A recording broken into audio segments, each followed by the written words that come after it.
Elaine, every player's ball flight problems are caused by the club's position at impact. And there are two impact problems I want to focus on. One, inconsistency in hitting the ball solid. And two, inconsistency in delivering the face angle of your club in the correct direction. There are several contributing factors causing inconsistent solid contact when the ball is on the ground. You're inconsistent at controlling the correct location of the low point of your swing. There's inconsistency at arriving at impact with shaft lean. That's where the hands are in front of the ball, so you're hitting the ball first and then the ground. Your body's position is not forward enough at impact to position the low point in front of the ball. You do not set your wrist correctly at the top of the swing, which contributes to a casting of the club on the downswing, which then causes the club head to arrive at the ball before your hands can get in front of the ball. At impact, the club is too vertical and not leaning towards the target. This casting also contributes to the post-impact position of the chicken wing of the left arm. As complicated as I made it sound in my description of causes, the solution is just two things. One, we need to retrain the lower body in its movement in both the backswing and downswing. And two, we need to retrain the hands, wrist, and arms in how to correctly load and release the club through impact. In this video, I have stopped the swing for both you and Tiger at the top of the backswing, known as the 4 position. You need to retrain your lower body to position the right knee in front of the back foot throughout the backswing so you have a bracing angle in the right leg. And you need to learn how to hinge and set your wrist correctly in the backswing. At the beginning of the swing, Tiger presets the back leg in the bracing angle and keeps it there throughout the backswing. The blue lines at the top show the angle Tiger will have between the shaft of the club and his left arm at the top of the backswing. Your setup positions the back leg too vertical, and the back leg never achieves a bracing angle, and the hands and wrists never sufficiently load a power angle to facilitate a natural and effortless release of the club at impact. This picture places your red lines on Tiger's blue lines so you can see the difference in both your lower leg position and shaft angle position. For example, Tiger has a wrist angle of 84 degrees, which is 26 degrees more than yours. Let's look at several other pros in the 4 position. Michelle Wie on the right, Paula Creamer on the left. Wie has more of a bracing angle in her back leg than Creamer, and they have slightly different amounts of wrist angle. The fundamental is to have a bracing angle. The fundamental is to have the wrist loaded to 90 degrees or more. Each pro I show you will have personal idiosyncrasies that varies from player to player, but they all achieve the fundamental. Grant Waite and Roy McIlroy. Shin and Lydia Ko. Charles Howell and Adam Scott. Stacy Lewis and Robert Rock. As we compare your 4 position to mine, you can see that you have a lot more arm lift, but much less wrist angle. The wrist angle has much more impact on club head speed than the amount of arm lift. When you learn how to hinge your wrist correctly, you will find you can achieve sufficient and more consistent speed with less arm swing. I'm now going to start the downswing and stop the hands when they're even with waist high where the yellow line is. I'll do mine first. My angle in my left arm and shaft are held pretty good. I still have a very strong angle greater than 90 degrees. You're starting out at 104, and when you get to waist high position with your hands, you've lost a lot of angle. That's the casting action that you're making. And so your club head is going to travel a shorter distance than my club head. My club head is going to travel a longer distance when my hands travel the same distance as yours.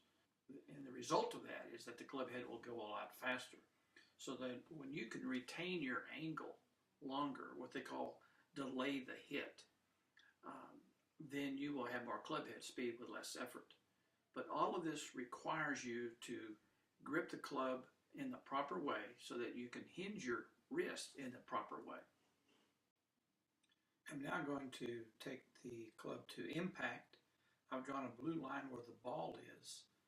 And you can see as I'm approaching the ball, one, I do have a strong angle in this leg. You're a little bit more vertical. As I advance my swing, when my hands become even with the golf ball, my club head is still back here. So I still have a lot of angle in my wrist to release through impact. When you arrive with your hands even with the ball, you have lost that angle. You've already spent the energy from that wrist load before you hit the ball. And so you're going to have a lot less club head speed. But more importantly, you're going to come into the ball a lot more shallow, which is a major factor of hitting the ball fat and thin. I'm going to come in a little bit steeper because of the position of my club head as it approaches the golf ball. It's going to come in a little bit steeper. My hands are going to be in front of the ball at impact, which means I'm going to have shaft lean, which means I'm going to hit the ball first and the ground second. And you're going to be more vertical when you hit the golf ball with your shaft. You're not going to have that shaft lean and compress that golf ball. And so your low point of your swing arc will have a much greater chance of being in the wrong position. And what I mean by that is being behind the ball instead of in front of the ball. Now as we take it to one more frame to impact, I'm now hitting the golf ball. And you can see that my hands are way in front of the blue line. And so I have shaft lean and I am hitting down into that golf ball. As I take you through the impact zone, you can see that your body and hands are not enough in front of the ball to assure a shaft lean and a downward strike on the golf ball before hitting the ground. Now as I continue my follow through post impact, you're going to see when I get to this position that my right arm is fully straight, my left arm is straight, my elbows are close to each other. I've released the club, and you're going to see that chicken wing on yours. My wrists have already crossed. You're going to see my white glove now underneath my right hand. As you come through, your left hand is still above it, but my right arm gets parallel to the ground. My right arm and shaft, I'm beginning to rehinge. Here's your shaft, and here's your right arm. I have started to rehinge my shaft upward, and you are still in a negative position with your wrist. And all that is largely due to the way you grip the club. One of the things that I've come to realize in looking at the video of your swing, the one thing that I want to address first with your swing is your grip. I am confident that if we can get your hands, right hand and left hand, I've talked a lot about sometimes the left hand, but I need to get the right hand in a better position as well. Your right hand is too far underneath the handle. The palm of the hand is almost facing up toward the sky. And we need to have the right hand sitting more on top of the left thumb. The lifeline of your right hand needs to be on top of the left thumb. As we look at Tiger's grip, you cannot see his left thumb because he's covered it up. He's put the lifeline on top of the thumb, and his palm is basically facing the target. You're facing much more up in the air. What that means is Tiger's going to release the right hand into the back of the ball as if he's hitting the ball with the palm of the hand. The face of the club and the palm of the hand are in the same plane. And so he simply does a natural release of the right hand as if he was hitting the ball with the palm, and that will automatically deliver the club face exactly the way he wants to hit the back of the golf ball.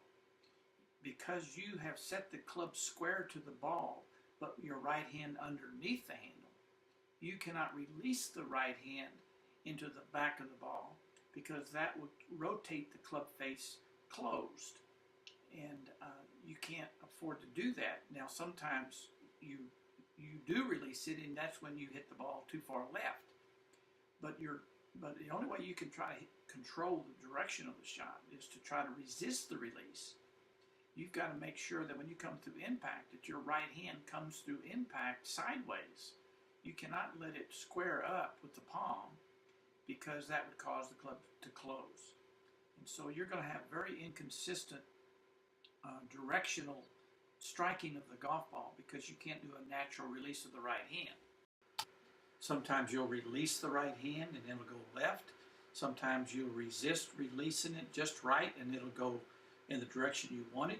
Sometimes you will restrict the release so much that it'll be left open and you'll hit it to the right.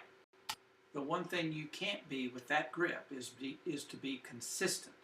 Only when the right hand is in the same plane as the face of the club can you release the right hand square and the club be square. This is Tom Watson. You can see again that this finger is just pointing straight down. His palm is basically facing the target. His club face and palm of his right hand are in the same plane. This is Jasper Parnevik. This is Anthony Kim. Again, you can't see his left thumb because he's covered it up with the lifeline of his right hand. And the forefinger is right behind the shaft and parallel to the shaft. And this is an illustration of Ben Hogan's grip.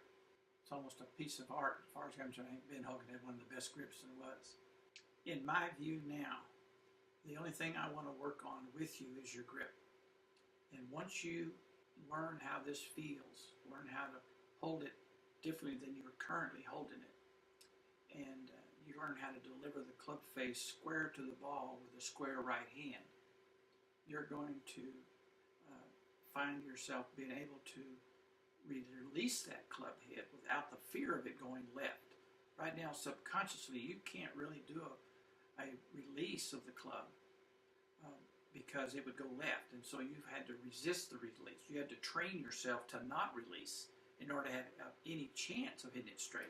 Your chicken wing on the post-impact position is largely due to this restriction of the release. And by improving your right hand position, you will be able to get rid of that chicken wing. But also, when your right hand is that far underneath, you cannot hinge your wrist upward. The wrist hinge at the top of that wrist. And because you don't have position right there, yours is too far back, you really can't hinge your wrist properly with your right hand too far under. So once you get the wrist down, once you get the wrist hinged down with a new grip, you're going to open up a whole new dynamic of ball striking. You're going to be able to hinge your wrist more, have more greater wrist angle at the top of your swing. You're going to find it easy to delay the hit and have a steeper angle coming down. And when you delay the hit, that gives your hands a chance to get in front of the golf ball and hit down into it. There are some drills that we would do. I will say this, it would be very difficult for you to work on this grip change by yourself. I know you're going to want to look at these pictures and try to emulate what you see, and I encourage you to do that. But in terms of ball striking, I need to physically place your fingers on that handle correctly. It's not just the rotational position, it's to get the handle of the club much more in the fingers and not too deep in the palm. But that's the direction I want to go in right now. I want to exclusively work on your grip until you're comfortable with that. I'm going to put on the back burner the weight shift work, the lower body work. That's important. But the top of the list of importance is getting this right hand grip, getting the two hands working as one hand, and you have a professional grip.